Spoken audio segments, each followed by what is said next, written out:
নিজের গাছের মিষ্টি কুমড়া খেতে কেমন লাগে? আমার কাছে কিন্তু নিজের গাছের যেকোনো শাকসবজি খেতে খুবই ভালো লাগে। তো হ্যালো এভরিওয়ান, আসসালামু আলাইকুম। যে যেখান থেকে আমার ভিডিওটি দেখছেন আশা করি আপনারা অনেক ভালো আছেন। আলহামদুলিল্লাহ, আল্লাহর রহমতে আমি বেশ ভালো আছি। তো আজকে এখানে দেখতে পাচ্ছেন মিষ্টি কুমড়া। এই মিষ্টি কুমড়াটা কিন্তু একদমই কচি আর নিজের গাছের। তো এই মিষ্টি কুমড়াটা খেতে কিন্তু ভীষণ মজাদার হয়, একদম মিষ্টি কড়া আর কি।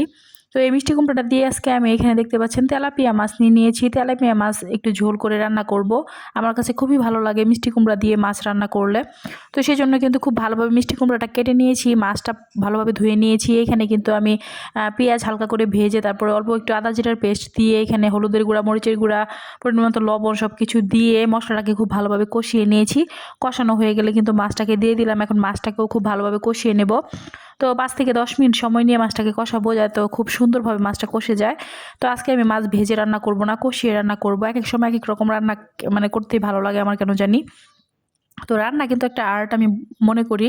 তো এইটাকে যদি আপনারা সুন্দরভাবে আয়ত্ত করতে পারেন তাহলে কিন্তু আপনাদের রান্না খেয়ে সকলের প্রশংসা করবে। তো আমিও কিন্তু মোটামুটি রান্না করতে করতে রান্নাটা শিখে গিয়েছি, মানে মোটামুটি বলা যায় আর কি। তো এদিকে কিন্তু মাছটা কষানো কমপ্লিট, এখন মাছটাকে নামিয়ে নিব। আর এদিকে কিন্তু মিষ্টি কুমড়াটা দিয়ে দিলাম। তো মিষ্টি কুমড়াটা দেখেই বুঝতে পারতেছেন একদমই কচি, মানে ছোট সাইজের আর কি। তো যেহেতু গাছে ছিল ছোট সাইজের, সেটাই নিয়ে আসছিলাম রান্না করার জন্য। আমার কাছে ছোটোগুলাই বেশি ভালো লাগে খেতে। তো এদিকে কিন্তু মিষ্টি কুমড়াটা খুব ভালোভাবে মশলার সাথে মাখিয়ে নিতেছি আর ঢাকনা দিয়ে ঢেকে দেবো খুব ভালোভাবে এটা কষানোর জন্য। তো কষানো হয়ে গেলে কিন্তু পরবর্তীতে আমি ঝোল দিয়ে দিব। আর এই রান্নাটা কিন্তু খুবই সহজে ঝটপট হয়ে যায় আর কি। আমার কাছে এই জন্য খুবই ভালো লাগে। আমি সবসময় আসলে ঝটপট রান্না করতে পছন্দ করি।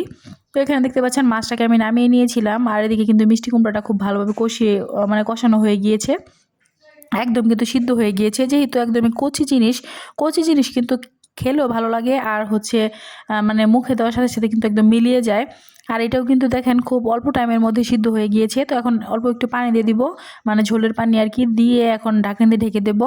আর একটু পরে মাছটাকে উপর থেকে দিয়ে দিব। মাছটাকে দেওয়ার পরে কিন্তু খুব অল্প টাইমের মধ্যে এই তরকারিটা হয়ে যায়, মানে 10 থেকে 15 মিনিটের মধ্যে তরকারিটা হয়ে যাবে। তো এই যে দেখতে পাচ্ছেন মাছটাকে কিন্তু উপর থেকে দিয়ে দিলাম। তো এখন কিন্তু 10-15 মিনিট এটাকে রান্না করলে কমপ্লিট হয়ে যাবে রান্নাটা। তো এখন কিন্তু রান্নাটা প্রায় কমপ্লিটের কাছাকাছি। তো এই যে দেখতে পাচ্ছেন কালারটা কি সুন্দর হয়েছে, একদম মাখো মাখো মিষ্টি কুমড়ার মিষ্টি মিষ্টি একটা ফ্লেভার আসবে। আমার কাছে খুবই ভালো লাগে এরকম রেসিপি রান্না করলে। আর রোজার দিনে কিন্তু এরকম খাবার খাওয়া খুবই ভালো আর কি, একটু ঝোল ঝোল টাইপের। তো আজকের ভিডিওটি কেমন লাগলো আপনাদের কাছে অবশ্যই কমেন্ট করে জানাবেন। আর এরকম রেসিপি কিন্তু আপনারাও তৈরি করতে পারেন, তাহলে কিন্তু আপনাদের কাছে অনেক ভালো লাগবে। তো আজকে ভিডিওটি এই পর্যন্তই। সবাই ভালো থাকবেন, সুস্থ থাকবেন। আর এরকম কিন্তু ভিডিও চাইলে প্রতিদিন আমার পেজটিকে ফলো করে সাথে থাকবেন।